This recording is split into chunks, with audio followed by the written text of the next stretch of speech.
Hey guys, I welcome back to my channel. Period. I got some juicy information to give you. Obviously, we call them keys over here about what could help you level up, and we are all about leveling up around here. Period.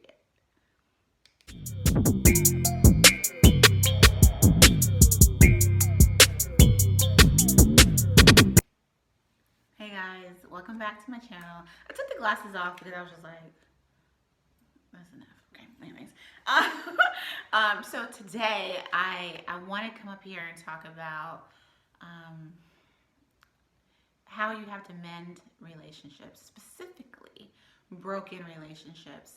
This has been something I would say for me the hardest thing in my life that I ever had to do, because I feel like if a relationship got broken, it's because you did it. Okay?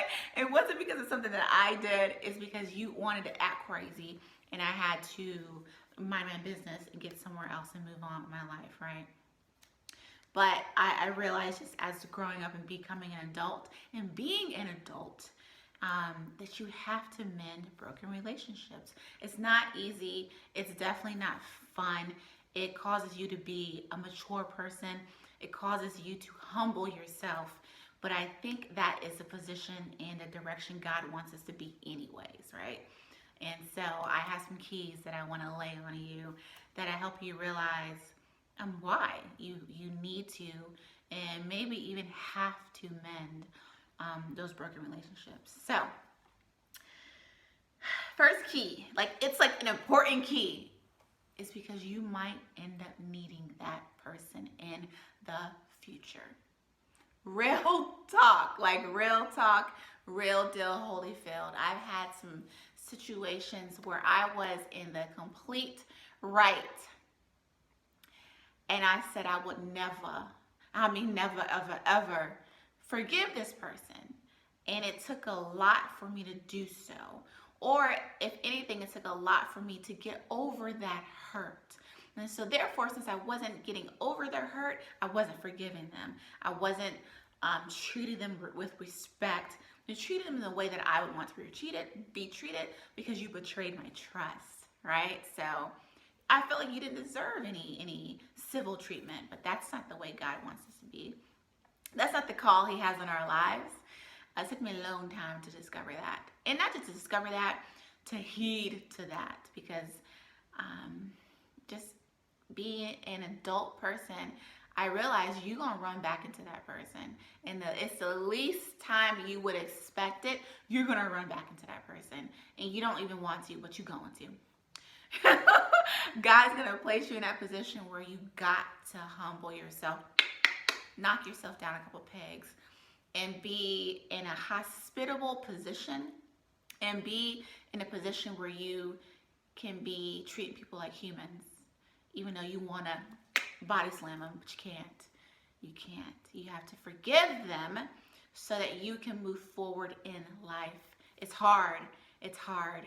But I'm telling you, you need to. You need to. Because you never know when you might need them. And I've realized in my life, a lot of times, the people that did me wrong, where we had to come back together for some type of reason, not to date, but just to be in the same room, those usually were the ones who were my number one supporters. And it's shocking. It's shocking to see someone have your back after they put a knife in it. And not just in the back, they put a knife in your chest, right in the front. And so that caused me to have some humility too.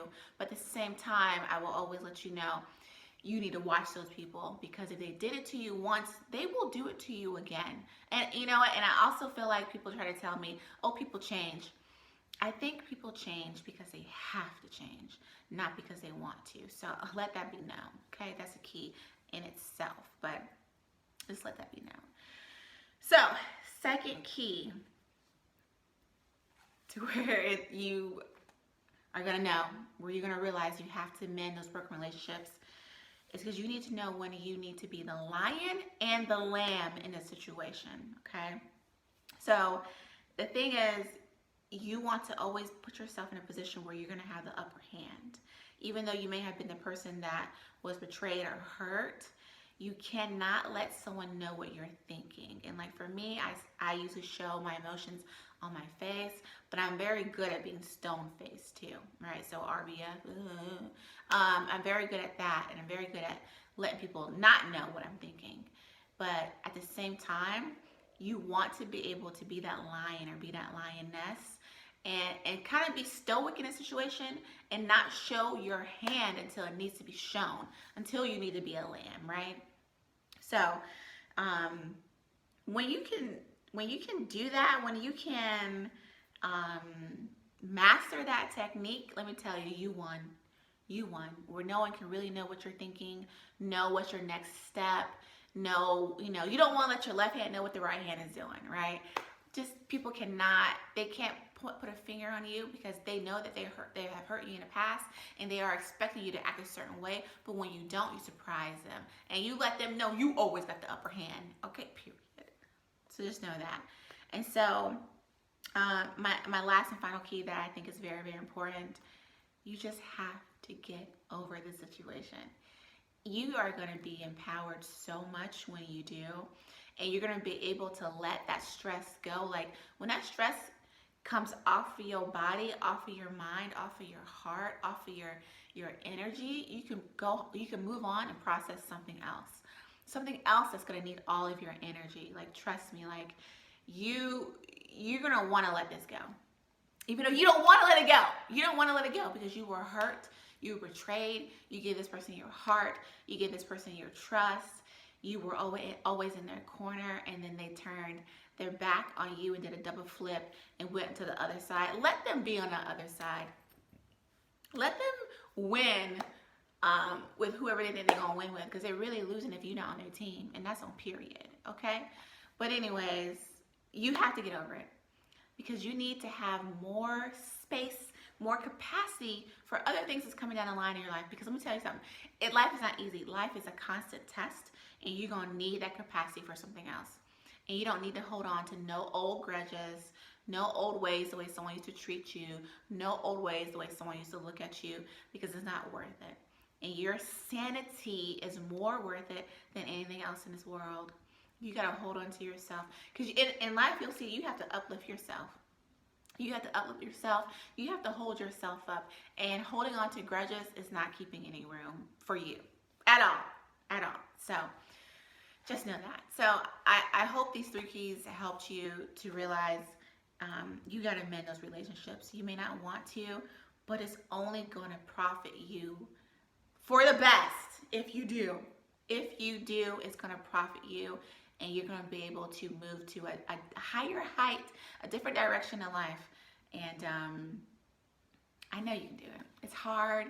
You don't want to. I've been there. I've done it, and I succeeded. I'm going to let you know that I succeeded, and I was able to move on. So take my advice or not, but let me know what you think in the comments. It's another great day to be mind your business and to mind your business, and that's on period. So peace.